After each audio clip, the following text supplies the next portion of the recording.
Hello everyone, my name is Ian McNaught. I'm the Strategic Organisational Development Manager at the Scotland Excel Academy. So in this short video, I'd like to talk about one of the Stay Connected online workshops, so personal development and self-determination. This, to some extent, replicates the actual delivery of the online workshop, so it complements what's been done before. So to kick that off then, can I first of all ask you to think about or to reflect a little on your current organisation? So this will be thinking about you, but before we think about you, let's give it some context. And within your organisation, starting from the leadership, from the senior leadership, creating the vision for the organisation, translating that into the purpose, the mission of the organisation, and then from that we have a strategy as a planned set of activities and an operating plan with the actual definitive objectives we all have to play a part in delivering value in the organisation. So all of that underpins our personal development, and we will use our self-determination to play a part in that and to progress to where we would like to be. So it's underpinned by the strategy and the operating plan. If we think about our personal development as individuals, then typically how we go about this is we have an annual appraisal, maybe a performance review and development, PRD or a PDR, whatever you call it in your own context. We obviously should use SMART objectives. That gives us a good chance of success. It's very clear what we're being asked to do, what we're accountable for, what's expected of us. In addition to that, there should be some stretch goals, not impossible for us, but constructively challenging to develop us, to allow us to grow into some things. And if we deliver certain things, that would demonstrate some progression and some higher achievement. There's going to be a combination of business as usual. So our operating plan, things that we've committed to do, things that we should do to deliver value to our customers, our stakeholders, our community. And hopefully, and most probably, there'll be some strategic activities as well. We have a strategy, but there will be things changing. We work in a dynamic environment. Things will happen to us as people, as an organisation, and hopefully we're also driving and influencing some things, so different things will emerge. So as well as having an active agreed strategy, we most probably will have a number of emergent strategies or components of an emergent strategy. So we might have some projects, some short life projects, where we work in some strategic activities, some strategic initiatives. And underpinning all of that, each of us should have some form of personal development plan. Now that might be within our organisations, or that may be quite personal. And obviously it's a personal development plan, but what I mean is that might be something we are driving independently, and it might be something that's also coming from our employer, from our organisation. And hopefully there's a good cohesion between the two if there are two different approaches. Sometimes from professional bodies, there's a need for continuing professional development for CPD, or sometimes we're driving that and it can be a combination of both. So CPD would be there to give us a provision of how we can keep ourselves current, develop ourselves to do our own job, our current job, in an improved way, do it better, and aspirationally allow us to get, or enable us getting, a future opportunity if we wanted to progress to a more senior position or to something different, perhaps a different discipline or a completely different role altogether. CPD should actually be embedded in what we do, and we'll think about that in terms of personal development as we go forward. Lifelong learning is here and is here to stay. We live in a very dynamic environment. The current example of the pandemic has changed a lot of things for a lot of us, and we need to adapt to that. And we'll do that from learning, can I just say, learning new stuff and then applying that stuff. Now, depending on your current mindset and your current outlook, not everybody's excited about learning, and I get that. But we should be adopting learning in a very tangible, applied way, which allows us to acquire some new knowledge and apply that very quickly. So as individuals, we get a return, and to our organisation, it also gets a return. So it's that very applied substantive approach. Learning for learning's sake can certainly support your personal development, and it's completely valid and respected. I'd like to take the approach of being much more tangible than that, so that you know what return you're getting, you know the timeline of that, and you can relate that to the wider organisation. So that takes us to self-determination, and they're very closely linked. You know, depending on how motivated we are as individuals, we might be intrinsically motivated that we want to get there, we're driving that. We might be the opposite extreme, we're extrinsically motivated. My boss wants me to get there, and I'm getting motivated in that way. Hopefully there's very much a blend of the two, and ideally it would be more intrinsic motivated, where we're almost self-driven within the wider context. As we think about self-determination, I want to think about the AMO framework, ability, motivation, opportunity, and I also want to think a bit about self-determination theory itself. And we can explore how that can be helpful to us, or maybe we can think about some things and reflect on how well we currently do that, and should we be using some of these techniques. Okay, now if it was actually a workshop, I would be asking you to do an exercise right now. So I've left this in here because as you're listening to this video, I'd like you to think about some things. And it's think about you. You're that person in the very centre of this diagram. Hopefully this image will illustrate to you, none of us work in isolation. There's many dependencies and interdependencies, some of which will be visible to us, some of which will not be visible to us at this time. And we've got a combination here of our peers, our colleagues, our line management, our senior decision makers, our executive team, our whole organisation, and a network across all of the organisations, stakeholders and people we work with. So that's what that image is trying to communicate, I would suggest, in the context that we are talking about. And actually just to think about that for at least a few seconds, to think about how do you operate in that environment? If we're thinking about your personal development and how self-determination can help you, what is your expertise like in this network of people? So if we just think of organisations, cross organisations, networks, it's all made up of people. So let's think about how you interact with those people. Are you a respected member of the team? Do you have the expertise that you'd expect to have? Are you performing above and beyond? When you need to know new things, do you have a network of people you can go and learn from, shadow, understand how they do it, understand their practice? Are there people you can go to for support, for help, for motivation, for guidance? So how do you operate in this whole wider environment? Because in this video, it's all about you. This is all about you as an individual, and how you can support what you want and or need to be supported. And if you could think about this as we talk about some other things through this video, that would be useful. Okay, let's think then about personal development. And I want to actually ask you to think a bit about this definition. So self-development is about your personal development, and you take primary responsibility for your own learning and for choosing the means to achieve it.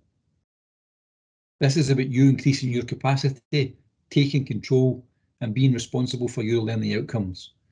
So let's be quite clear, first and foremost, you're responsible for your development, no one else. Other people might help you, might support you, might facilitate some things, might enable some things, either with support, with money, with time, or whatever. But you and I, and all of us, there's no excuses. We're responsible for our own personal development and for making that happen. That could be how we develop specific skills, specific qualities. And I'm not going to keep saying the same thing here. I'll just say it one more time, but it could be for your current role or something you aspire to, or simply something you're interested in. It could be about improving your performance in your existing job and advancing your full potential as an individual. Whatever that advancing your full potential means, getting more satisfaction from what you do, want to be able to do other things at a different level, completely different role, completely different industry or sector. It's whatever right for you. As we think about your personal development, and since you're accountable for your own personal development, it's quite useful to think about how self-aware you are and about emotional intelligence. So listen, I've got a couple of slides on that, and I'm not going to cover all the content. I mean, emotional intelligence is a whole discipline in itself. So I'm going to signpost a few key things, and hopefully, as you think about that, it helps you support yourself going forward. So the first thing to think about is, do you have emotional intelligence, and what is it? I mean, our emotions influence so much of us, our attitude and our behaviours. And we often talk about organisational culture and whether the culture is good or bad. It's either blamed for everything or it's the saviour for everything. But the culture is actually you and me and everyone else. And it's actually how our individual attitudes and behaviours inform those collective attitudes and behaviours that becomes our culture. So it's all about the people, so it's all about you. And if we build an awareness of that and thinking about emotional intelligence, can you perceive and understand personal feelings, your personal feelings and other people's feelings? Can you recognise emotions but not act on them without thinking about it? So reflect on it, be rational about it rather than we just get upset about something and kick off.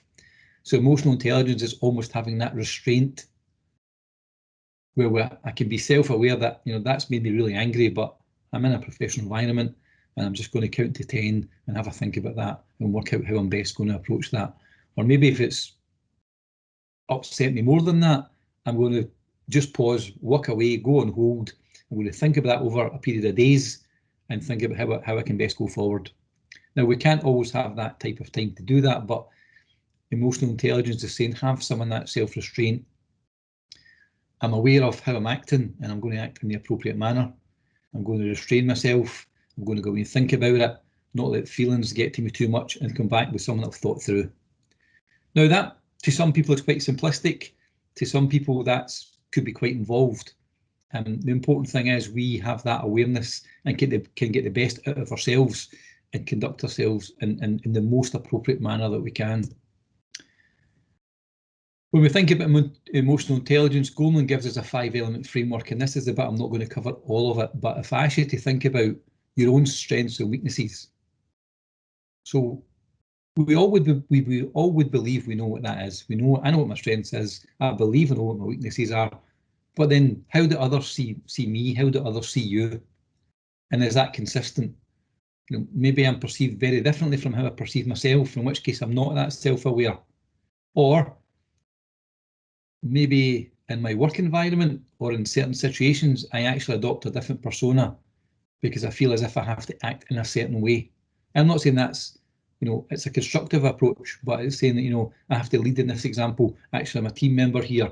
Actually, I have the expertise here. So our personas might change a bit like primary and secondary personality traits. Can we control ourselves? Do we have the motivation we need? Do I have enough empathy for other people's feelings? Can I communicate appropriately? What about motivation and decisiveness? Am I sensitive enough when I need to be? Am I actually driven enough when I need to be? Can I influence people when it's appropriate? And can I blend those together to get the best out of the people and myself and the environment? So it's thinking like that. We should think about our emotions and physical reactions at work. People read your body language. They see we're angry. That might be detrimental, or some people might want to kind of mix it up a bit. But we recognise that in ourselves and we recognise how other people are feeling. It's no more than that, but we should think about, well, actually it is a lot more than that, but in the context that I want to explain, it's no more than that. And then we should think about how we can actually use that at work. So we manage ourselves, we're responsible for that. We don't vent frustrations on colleagues. We build self-awareness if we don't have it already, and we recognise our actual strengths and weaknesses and how to best work with that. We invite feedback on our behaviours and actions, and we reflect on that. However, the people giving us that feedback might not be particularly skilled at doing that, so it might be quite harsh. We might have to take that into account. Actually, it might be spot on, but I don't realise I'm acting like that, so I should reflect on that and I should adapt to that. None of this is static. People are complex. You and I are complex, as well as our teams. So we're not static, it's quite dynamic. We're influenced by everything around us, everything, personal stuff, work stuff, the economy, the pandemic, etc., etc., etc. None of this is ever going to be static. So we will change over time, and so will our motivations, and so will our relationships. So it's pretty much a moving target. We have to invest in our own thinking all of the time. So I'm asking you to think like that, be aware of that emotional intelligence, and let's consider that as we look at a couple of other techniques and models about how that might help us as we go forward. Both as this is about personal development and self-determination. So this is very much about you and I as individuals, but it's equally applicable to our team members, our colleagues, people more senior than us, people more junior than us. So, but we'll stick with us as individuals in this video. Okay, I'm going to ask you to think about this. Now, this is a very straightforward framework, but give it some thought. And after this video, please give it some thought, because it's actually extremely useful, but it sounds a bit simplistic at first. So it's focusing on three variables, or four variables actually, but three distinct variables, and then interactivity at the individual level. And it's thinking about how we can explain our behaviours and performance. So thinking straightforwardly, do I have the ability to do the job I'm expected to do? And or do I have the ability to do the job that I might want to do, what I might aspire to? Something to think about. If I don't have the ability, not suggesting that's a negative thing or has to be a problem, but I need a development plan to develop more expertise, to acquire more knowledge that I can apply.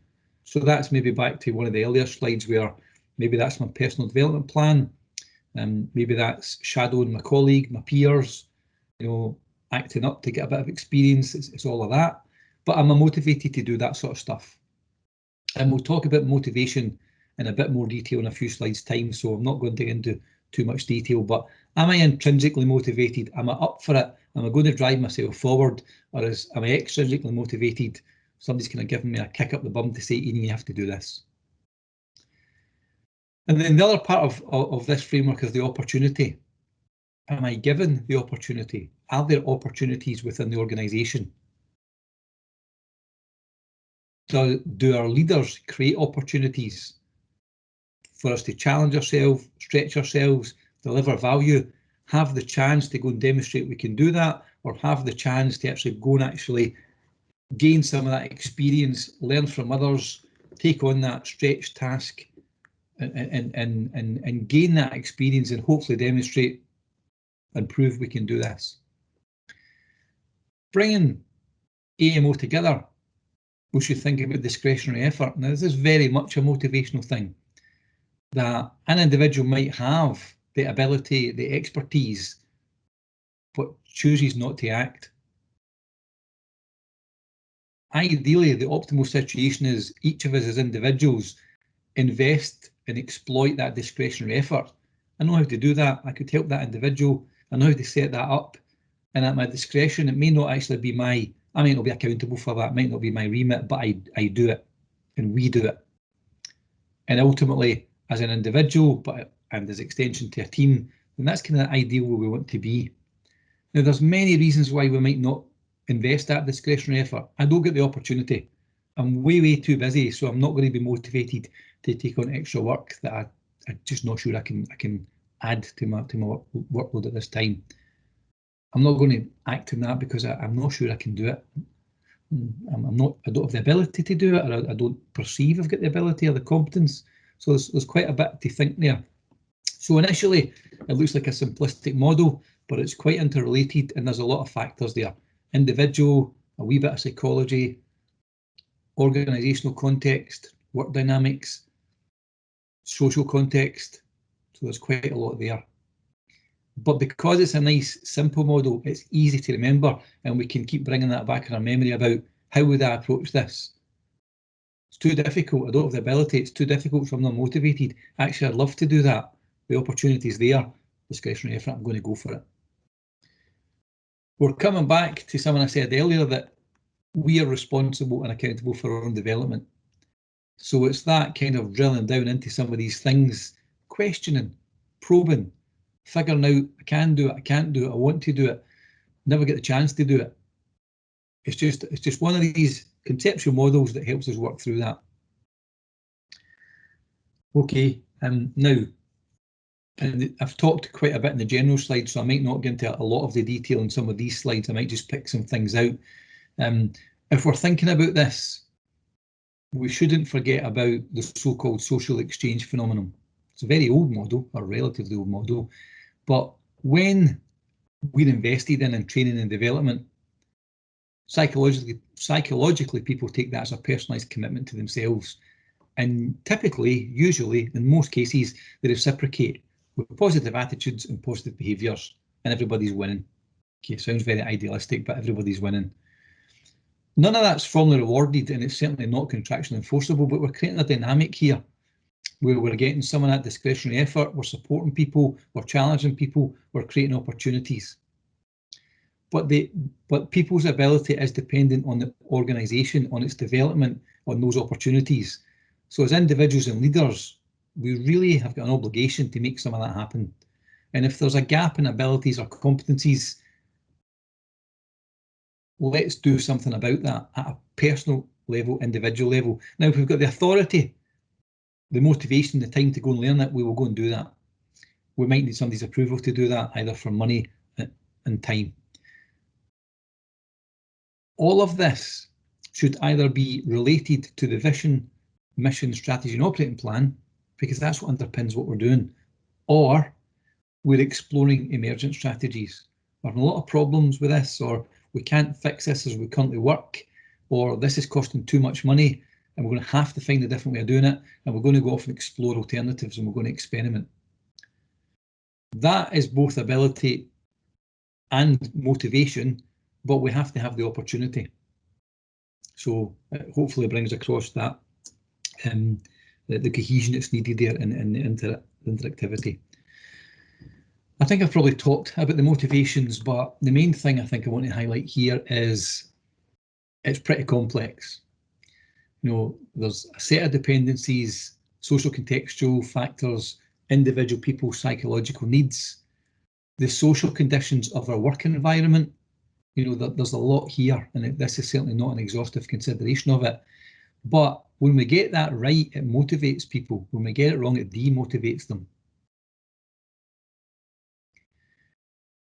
When we're self-driven, if you like, it's that intrinsic motivations. We want to do this, either because it's satisfaction, or we see there's a real need, or I want to play my part in solving the problem or pursuing this opportunity. When we're not intrinsically motivated, and I'm not suggesting it's one or other, it's not digital, but the other end of the continuum from intrinsic to extrinsic, where somebody's having to shove us. I'm doing this because I get paid to do it. I'm doing this because my boss has given me a kick up the backside and said, you need to get this done. I'm trying to avoid punishment.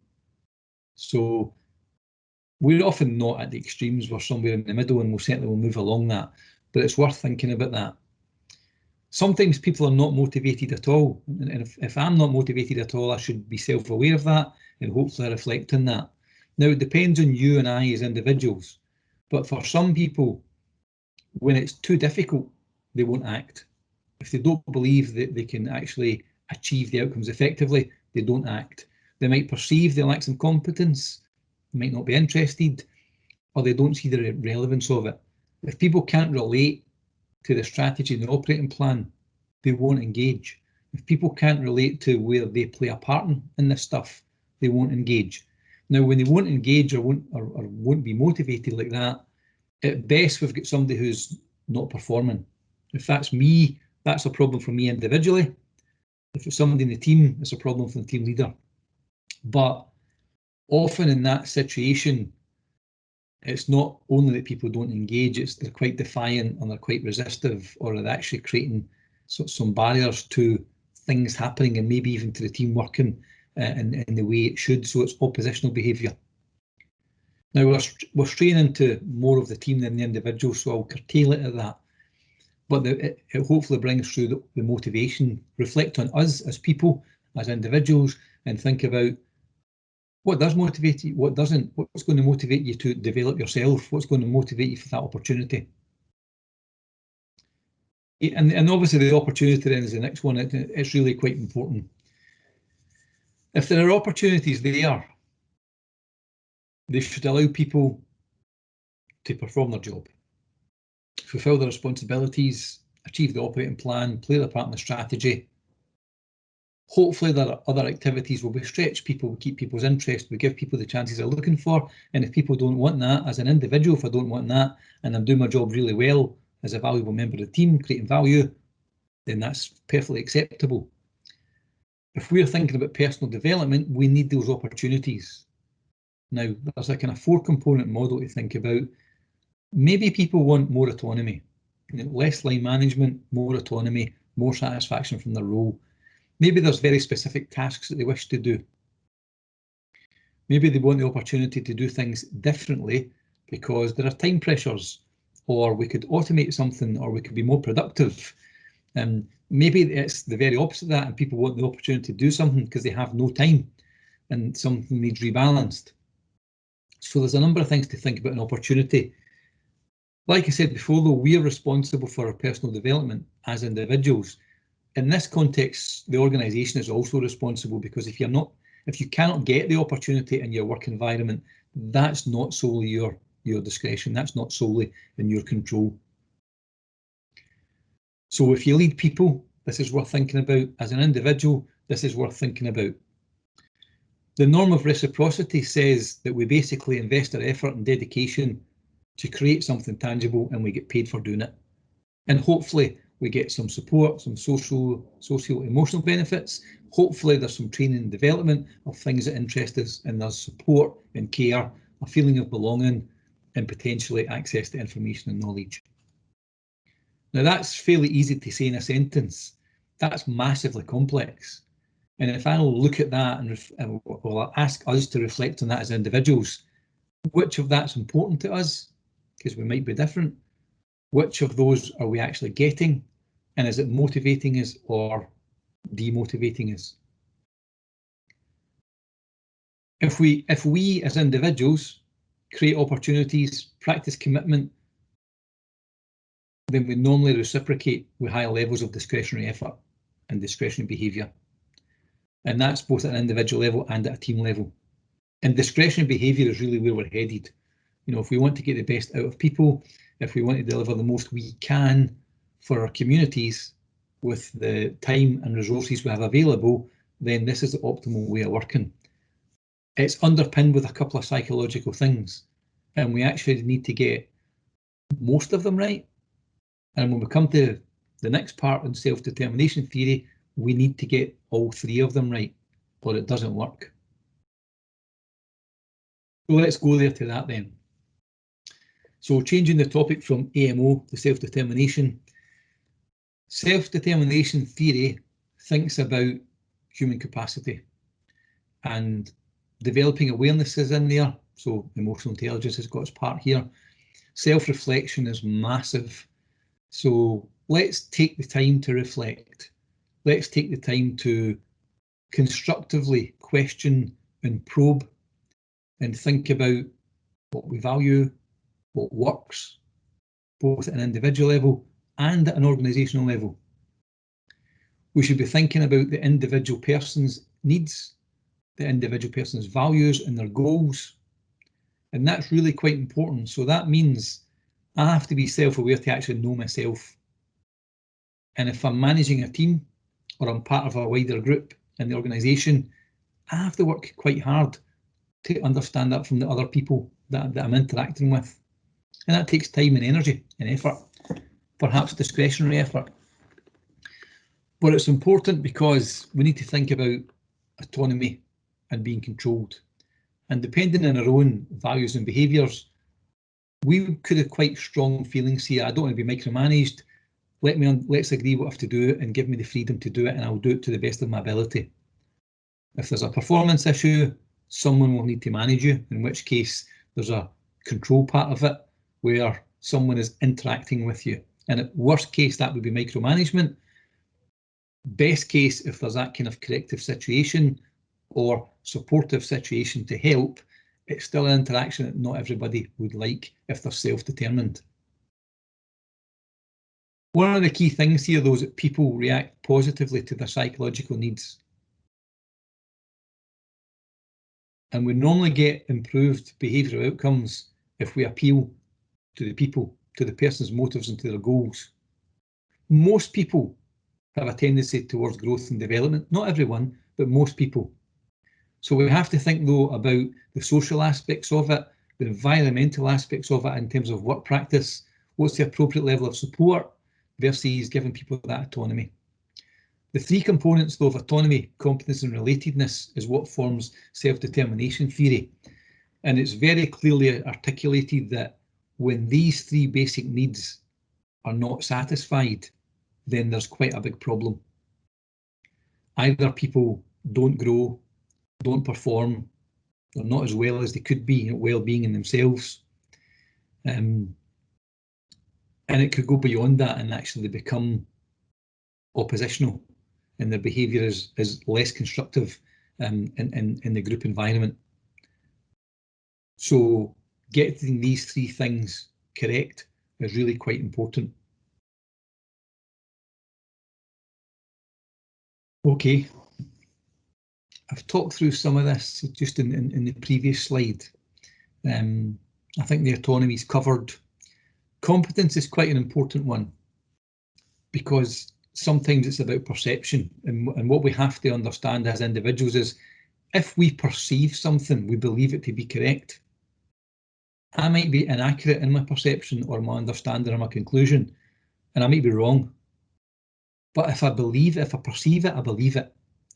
So where people actually perceive they don't have sufficient competence, firstly, they won't be motivated because they won't think they can do it and they won't feel satisfaction.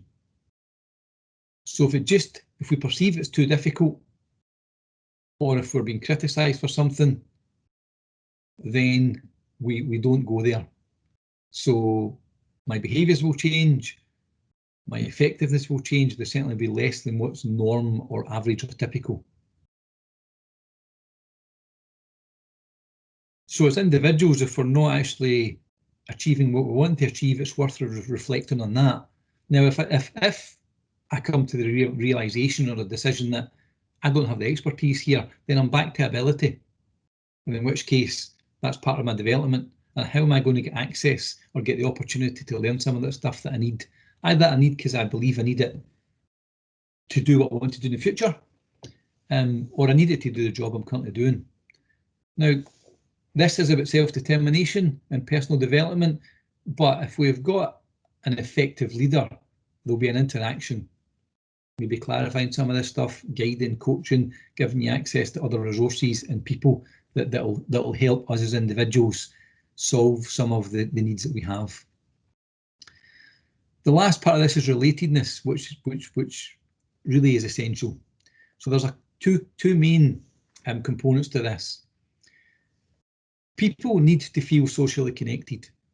We need to feel that we're contributing to ourselves as a person at work, and to other people. To other people could be our customers, peers, team members, the function, the whole department, the whole organisation. But that contribution is quite essential. Where people can't relate to that, there is normally a withdrawal, a decrement in performance, a decrement in well-being. And if people can't relate, and I've again got it in there about the strategy, the operating plan, all of it though, if I can't understand the vision and can't relate to the vision, then I'm not going to buy in, or I'm very unlikely to buy in. If I can't relate to the strategy and I don't see where what I do contributes to the operating plan, I'm not going to work in an optimal way at best, and I might actually be even quite detrimental to me or others. So we need those three components. Yes, for optimal motivation and contribution, but also for people's well-being. And I am no mental health expert, but obviously mental health is currently in the news a lot. And clearly there's some extra challenges with the pandemic and the remote ways of working and so on. So that well-being component becomes really extra important there. And so self-determination can help us go and explore that or understand it a bit better, because if we don't, people react in complicated ways and in dynamic ways. It's a bit of a moving target. I might think I understand it at the moment, but it might be very different tomorrow.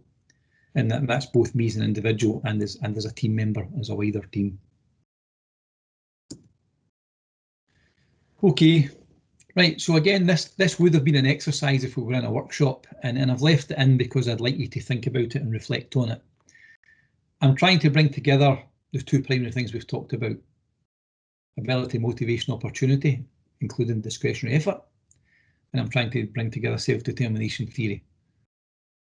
Early on, I asked you to think about you as an individual in the centre of your network and how you interacted there and what perceptions were and what you needed from the network, what you can contribute to the network. All of this is underpinned by the vision of the organisation, which does come from the senior leaders. We then have a purpose, and from that we create a strategy or strategies, and that's underpinned with a tactical operating plan. Self-determination theory hopefully lets me relate to that whole operating plan and understand where I play my part, where I contribute, where that social connection is. And remember, I guess, when we're also working mostly remotely online from home, those software platforms need to be good enough that we can still maintain or perceive we maintain that social interconnection, or it will affect people's well-being. And if it affects their well-being, it's going to affect all the other components that are part of an individual. When I know I've got development needs, how am I going to develop my ability? If I haven't recognised that, but someone else has recognised that, and we have that discussion and I reflect on that, we need to come to a point where there is an agreement of there is some development needed in topic X, in which case let's do something about it. If it's autocratically informed to me, I might not buy in. If there's been, as it should happen, a decent, fair, constructive discussion, and I think about that, and I'm being reasonable, I should acknowledge that and be motivated to plug the gap, to solve the problem, to develop myself. And last but not least, let's just reinforce the opportunity. Hopefully, as individuals, we can drive and create some opportunities. Certainly, at an organisational level, we need to be supported with getting given opportunities or opportunities being there. And sometimes that means, you know, there's no scope for people to step up because people are in those roles and they're staying there, if you like. So that gives us a bit to think about. Discretionary effort is really quite important. And it can straddle the two concepts: discretionary effort to help identify there's either very strong competence we'd like wider access to, or maybe there's a gap in the competence or a perceived gap. So it'll give us something to think about.